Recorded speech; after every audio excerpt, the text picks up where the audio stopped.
우리가 읽은 이 마태복음 7장 6절은 성경에서 가장 해석하기 어려운 구절 중 하나입니다. 그런데 사실 본 구절이 말하는 메시지는 간단합니다.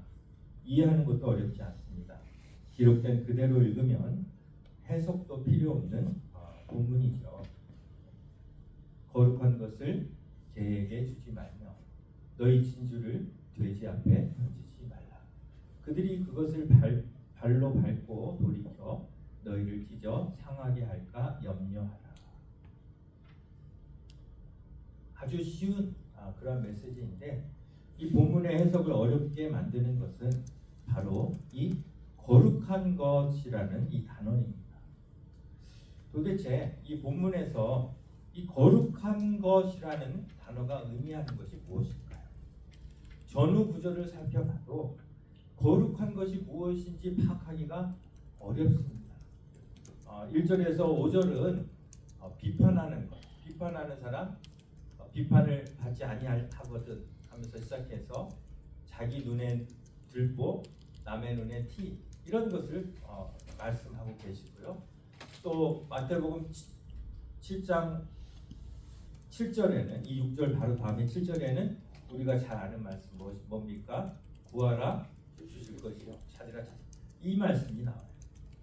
그래서 전후 문맥을 살펴봐도 이 거룩한 것이 무엇인가 파악하기가 어렵습니다. 그런데 산상수훈 전체의 내용을 보면 6장부터 줄곧 예수님이 겨냥해서 하시는 말씀이 있어요. 외식하는 자, 기도, 금식, 구제 이 거룩한 행위들이 외식하는 자에게 주어졌을 때 어떤 결과를 낳는지 이런 것들을 쭉 이야기해 오셨다는 것이죠. 그래서 여기에서 지금 7장 6절에서 외식하는 자의 그 완고한 마음을 예수님께서 개와 돼지의 모습으로 비유하고 계신 것으로 우리가 생각할 수 있는 것이죠. 그렇다면 외식하는 자에게 던져진 이 거룩한 것은 무엇일까요? 그것은 하나님의 말씀이 될 수도 있고 하나님의 나라가 될 수도 있습니다. 하나님의 거룩한 것이 거룩하지 못하고 완고한 사람에게 전하여질 때 어떤 결과를 얻게 되느냐. 어떻게 보면 예수님이 말씀하신 씨 뿌리는 비유의 메시지와 아주 유사하죠. 똑같은 씨앗이 어디에 떨어졌느냐? 길가에 떨어졌느냐? 돌짝밭에 떨어졌느냐? 가시덤불에 떨어졌느냐? 좋은 땅에 떨어졌느냐에 따라 결과가 각기 달라지는 것처럼 이 아무리 거룩한 것이라 할지라도 그것을 받는 사람이 누구냐? 어떤 태도로 그것을 받아들이느냐에 따라서 그 결과가 달라진다는 의미를 이 본문이 지금 우리에게 말씀하고 있다는 것이죠. 그런 의미에서 이 시간 거룩한 것이 무엇인가? 예수님이 어떤 의도로 거룩한 것이라고 하셨는가라는 그런 궁금증을 품고서 여러분과 함께 거룩과 성결이라는 제목으로 말씀을 함께 참고해 보려고 합니다. 자, 오늘 제목이 뭐라고요? 거룩과 성결. 거룩과 성결입니다. 여러분, 거룩과 성결은 같은 것일까요? 다른 것일까요?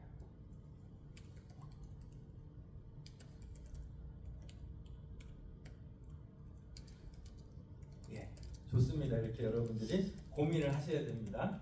자, 거룩과 성결은 같은 것이다. 한번 손 들어보세요.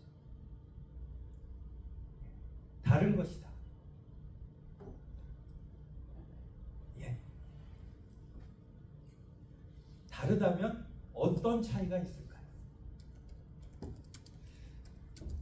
사실 한국 교회에서 이 거룩과 성결이 거의 같은 뜻으로 사용됩니다만 엄밀히 말하면 다른 강조점이 있다는 것입니다. 먼저 거룩을 보시면 우리가 잘 알다시피 거룩은 어떤 의미예요? 구별되다라는 뜻이에요. 히브리어 카도시는 따로 떼어놓다, 구별하다라는 그런 뜻인 것이죠. 자, 예를 들어 봅시다.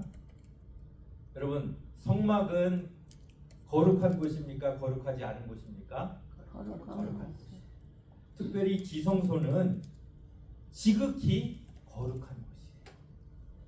자, 그렇다면 거기에 일반 집처럼 먼지가 쌓였을까요? 안 쌓였을까요? 쌓이죠.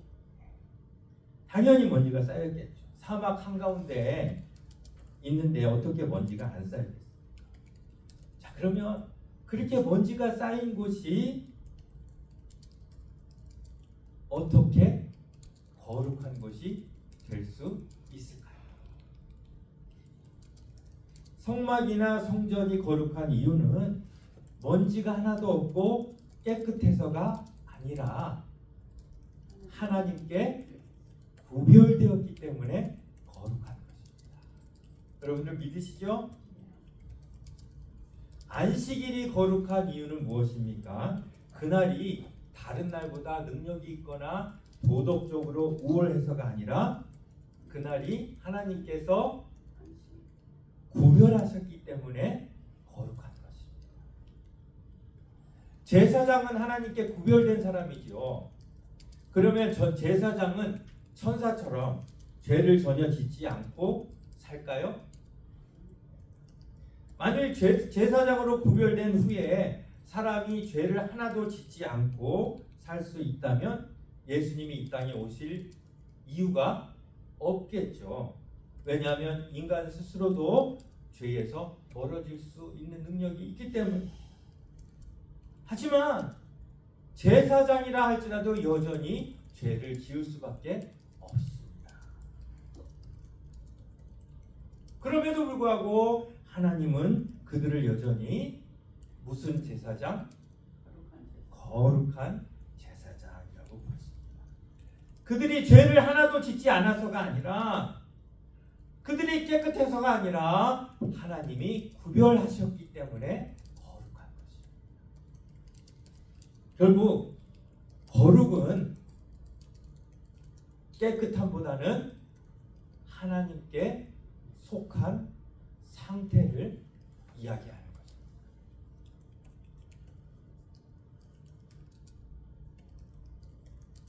눈이 좀 반짝반짝 해야 되는데 다들 이렇게 멀거하게 이러시네요. 자, 이해가 되시죠? 네, 이때까지 되실 거예요. 자, 그러면 하나님이 거룩하시다라는 것은 무슨 뜻일까요? 하나님이 거룩하시다. 물론 하나님은 죄가 없으세요. 그런데 단순히 죄가 없으시다는 뜻이 아니라 하나님은 피조물과는 완전히 어떤 분?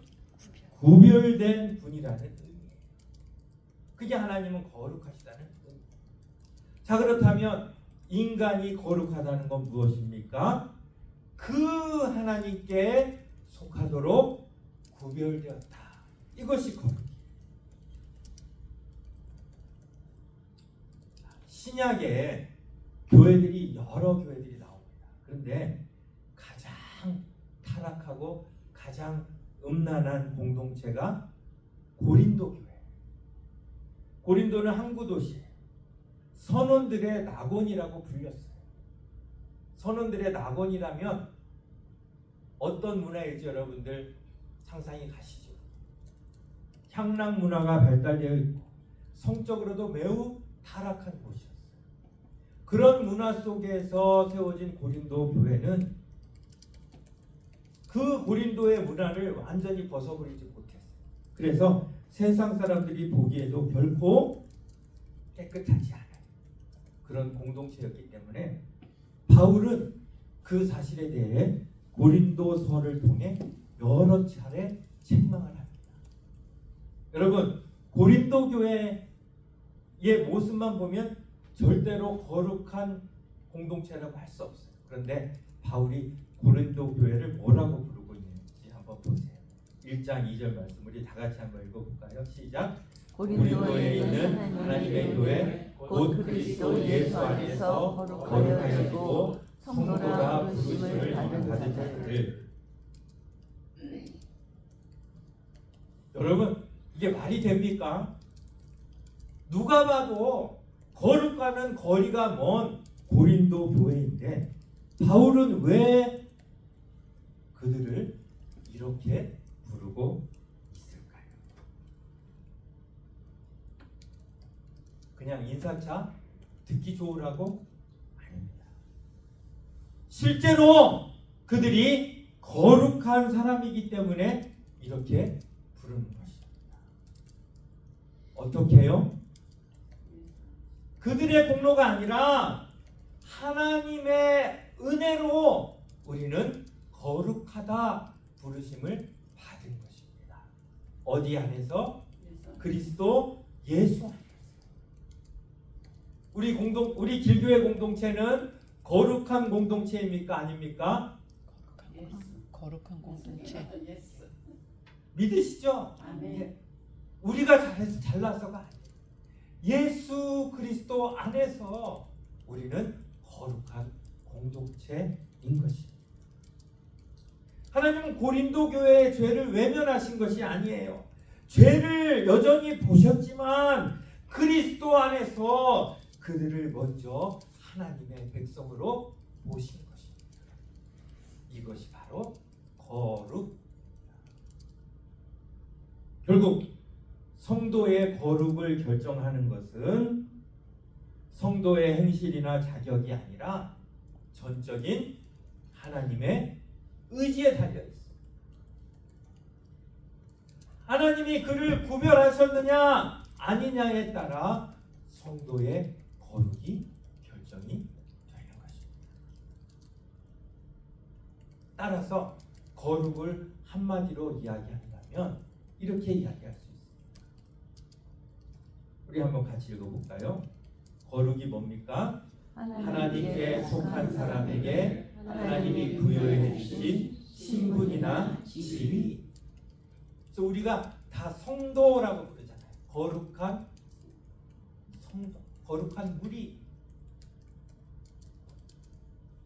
하나님이 거룩하다는 신분을 우리에게 부여해 주신 것이에요. 비록 내가 연약하지만, 비록 내가 세상 사람들에게 손가락질 받을 만한 그런 존재이지만 누가 인정해 주셨기 때문에, 하나님께서 거룩하다 인정해 주셨기 때문에 누가 뭐래도 우리는 거룩합니다. 그걸 믿으셔야 돼요. 그래서 베드로전서 2장 9절에서 우리 뭐라고 말씀하십니까? 우리 같이 읽어볼까요? 시작. 오직 너희는 택하신 족속이요 왕 같은 제사장들이요 거룩한 나라요 그에게 소유가 된 백성이니. 이게 지금 다 누구로부터 말미암았습니까? 우리로부터 말미암은 것은 하나도 없어요. 오직 하나님께서 부여해 주신 신분과 지위. 자, 이게 거룩이에요. 그러면 성결은 무엇일까요? 성결. 이것도 한 가지 예를 들어보겠습니다. 요즘 한국 축구 때문에 아주 말이 많습니다. 저는 거기에다 뭐라고 보태지는 않겠습니다. 그런데요, 국가대표 감독으로 선임이 되면 누가 뭐래도 이미 국가대표 감독이지. 자격 논란이 있든 없든 신분은 변하지 않습니다. 그러나 거기서 끝나는 게 아니죠. 이제부터는 국가대표 감독답게 준비를 해야 합니다. 국가대표 선수도 마찬가지입니다. 태극마크를 달았다고 끝이 아니죠.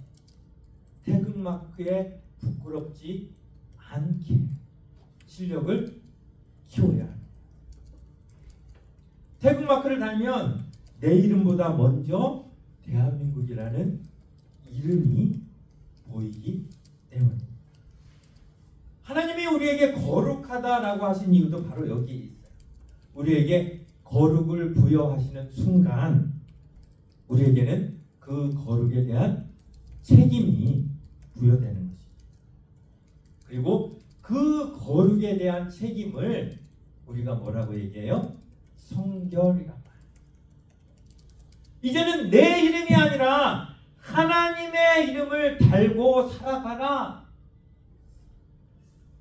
그 책임이 바로 성결이라는 이름으로 우리에게 주어졌다는 것이죠. 만일 제사장이 제사 드리러 성전에 들어가서 먼지가 자욱하게 쌓인 것을 봤어요. 자, 제사장 앞에 마음 안에서 갈등이 생깁니다. 이거를 청소를 하고 나가야 되나 그냥 나가야 되나. 그런데 마음 한켠으로는 뭐 어차피 하나님이 구별하셔서 거룩하게 된 성소인데 청결 상태하고 관계없이 거룩한 건데 그냥 나가야지 하고 나올까요?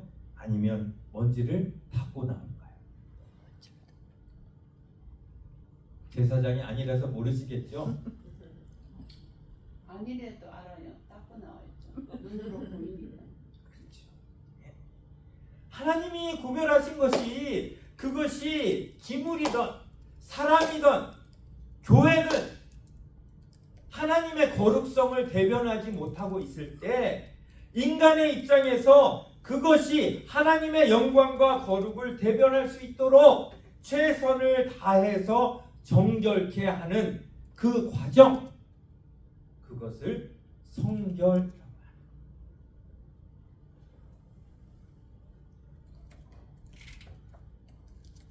거룩, 영어로는 holiness, 성결, 영어로는 cleanness, purity. 비슷한.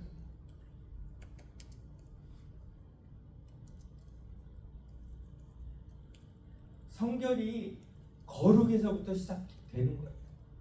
만약에 이 거룩하다고 하나님이 부여해 주신 이 신분이나 지위가 없다면 인간 스스로 아무리 노력을 해봤자 목적도 없고 방향도 없게 됩니다. 그런데 이 거룩이라는 신분과 지위가 있기 때문에 성결이 비로소 목적을 찾고 방향을 찾을 수 있는 거예요. 그래서 거룩과 성결을 제가 몇 가지로 비교해 보았습니다. 여러 가지가 나올 거예요. 조금 강의 같지만 여러분들이 잘 들어주시면 좋겠어요. 지금까지는 잘 들으시는 것 같아요. 그렇죠? 잘 들으셨죠? 거룩은 하나님께 속하도록 구별되다라는 뜻이라면 성결은 무엇입니까? 같이 읽습니다. 시작. 그 거룩에 합당하도록 더러움과 죄에서 깨끗하게 되다는 뜻이에요. 우리 권사님 당연히 닦고 나와야지요 이렇게 말씀하신 것처럼 이게 성결이 거룩을 거룩하게 만드는 것, 그것이 성결이에요. 아까 말씀드렸죠. 거룩이 하나님께서 주신 신분과 지위라면 성결은 무엇입니까? 우리 다 같이 읽어볼까요? 시작. 인간이 하나님의 성품과 형상을 회복하기 위해서 노력하는 것, 이것이 성결입니다. 그렇기 때문에 고린도후서 7장 1절 말씀에서는 이렇게 말씀합니다.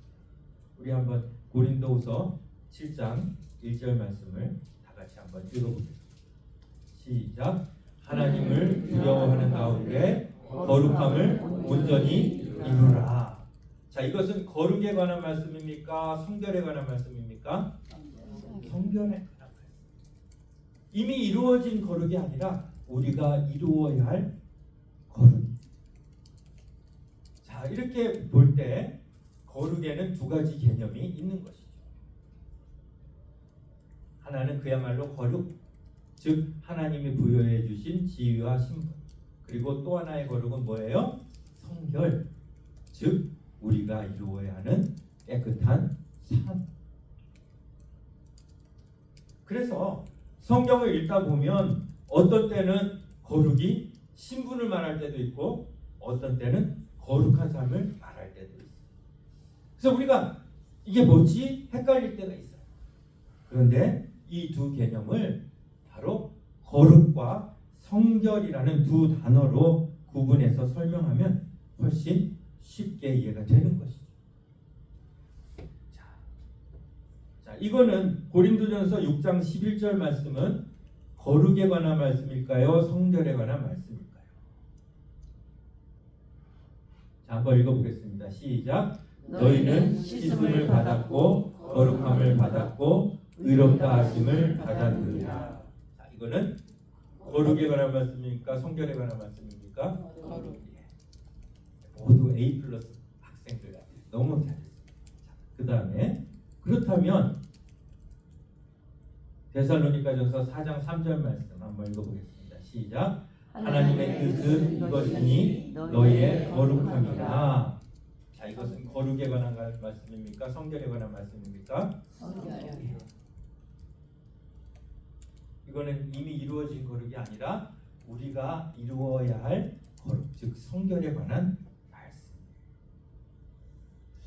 일전에 제가 한 7년 전에 여기 길교에 오자마자 여러분들한테 말씀을 드렸고 제가 중간중간에 리마인드를 설교 중에 했던 기억이 있는데요. 여러분들 창조, 타락, 재창조, 성화 영어로 기억하시죠? formed, formed 창조, 그 다음에 deformed 타락, 그 다음에 reformed 재창조, 그리고 transform 성화. 이 과정을 쭉 보시면 여기에 거룩과 성결이 포함되어 있어요. 어디에? 거룩은 어디에? reformed 재창조. 그걸 거룩이라고 해요. 예수 그리스도 안에서 거룩함을 입은 사람. 자, 그러면 transformed 성화는 뭘까요? 성결. 거룩은 단번에 이루어지지만 성결은 다릅니다. 하루아침에 이루어지는 것이 아니라 날마다 말씀 앞에 서고 날마다 회개하고 날마다 성령께 순종하는 가운데 이루어지는 것이 성결, transform이라는 것이죠.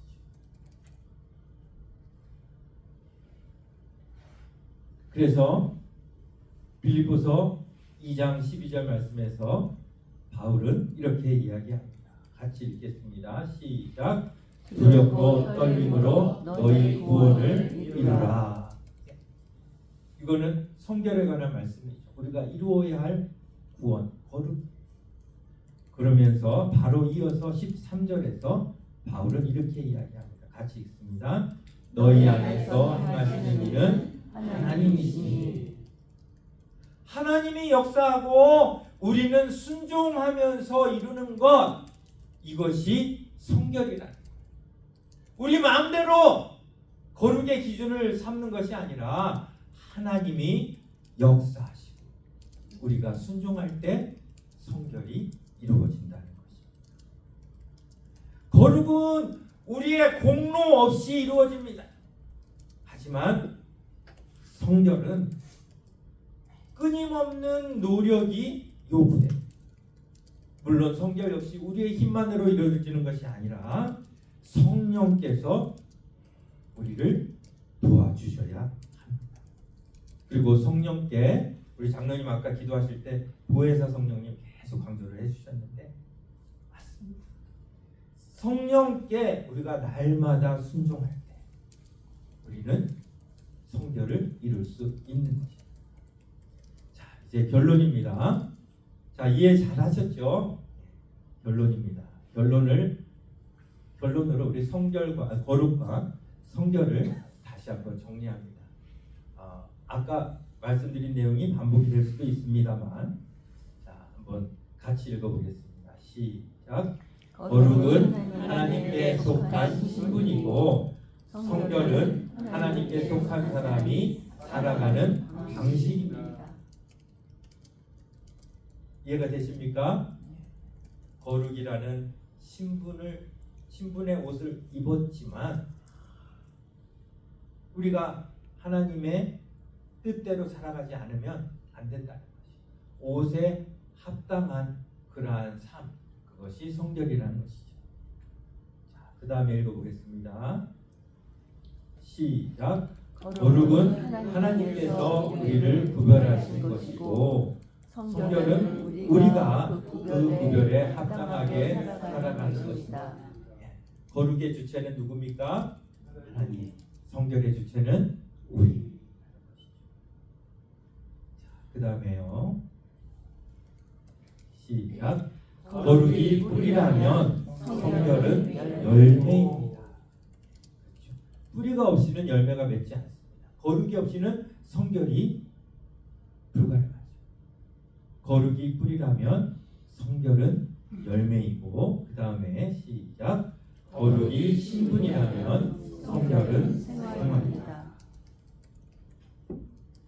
그래서 레위기의 핵심 명령인 내가 거룩하니 너희도 거룩할지어다, 이것은 그냥 단순히 깨끗하게 살라라는 뜻이 아니라 너희는 내 백성으로 이미 구별되었으니, 이미 거룩이라는 옷을 입었으니 그에 맞는 삶을 살아라. 성결의 요청인 것입니다. 자, 그러면 이제 오늘 본문으로 한번 돌아와 보겠습니다. 거룩과 성결 여러분들 잘 이해하신 것 같아요. 자, 그러면 이것을 오늘 본문과 어떻게 연결할 수 있을까요? 자, 마태복음 7장 6절 말씀 같이 읽습니다. 시작. 거룩한 것을 개에게 주지 말며 너희 진주를 돼지 앞에 던지지 말라. 아까 말씀드렸어요. 거룩한 것은 일반적으로 하나님의 말씀, 하나님의 진리. 그러나 하나님께서 거룩하게 만드신 모든 것이 여기에 해당이 됩니다. 뭐가 있을까요? 하나님이 거룩하게 만드신 내 몸, 내 자신, 백성, 여기 거룩한 것에 포함이 되겠죠. 또 하나님이 거룩하게 만드신 신이 예수 그리스도께서 머리가 되신 거룩한 교회, 거룩한 것이 되겠죠.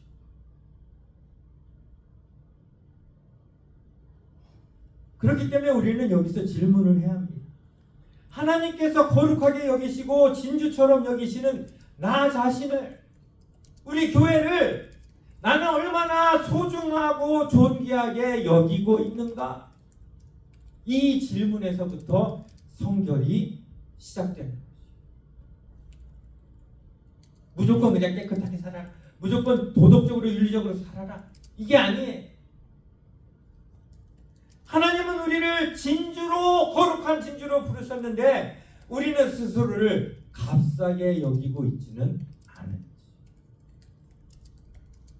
내 자신을 미움의 노예로 내어주고 있지는 않은지, 분노에 내어주고 있지는 않은지, 음란에 내어주고 있지는 않은지, 세상 욕심에 내어주고 있지는 않은지, 낙심과 좌절에 내어주고 있지는 않은지,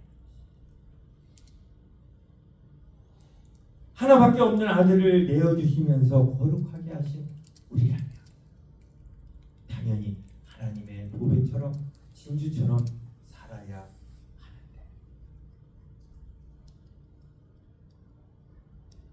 우리가 우리 자신을 개나 돼지 같은 것들에게 내어줄 수는 없다는 것이죠.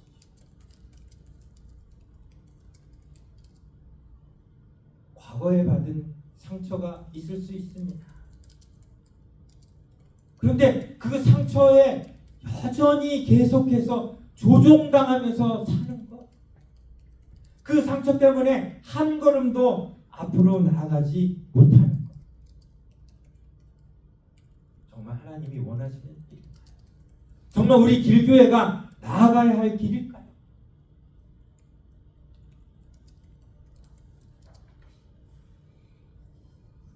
하나님이 우리를 거룩하게 하신 이유는 우리를 자랑하기 위해서가 아니에요. 우리를 변화시키기 위해서입니다. 마지막으로 정리합니다. 같이 읽습니다. 시작. 거룩이 하나님이 주신 신분이라면 성결은 그 신분에 대한 감사의 응답입니다. 우리가 어떻게 거룩한 우리가 될 수 있습니까? 우리 같은 사람이 어떻게 교회가 될 수 있습니까? 하나님이 교회라는 신분을 주셨어요. 그렇다면 그 신분에 걸맞는 그러한 마음과 삶이 우리 가운데 이루어져야 해요.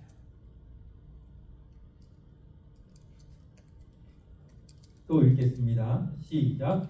거룩이 하나님께서 우리를 보는 시선이라면 성결은 우리가 그 시선에 응답하는 삶입니다.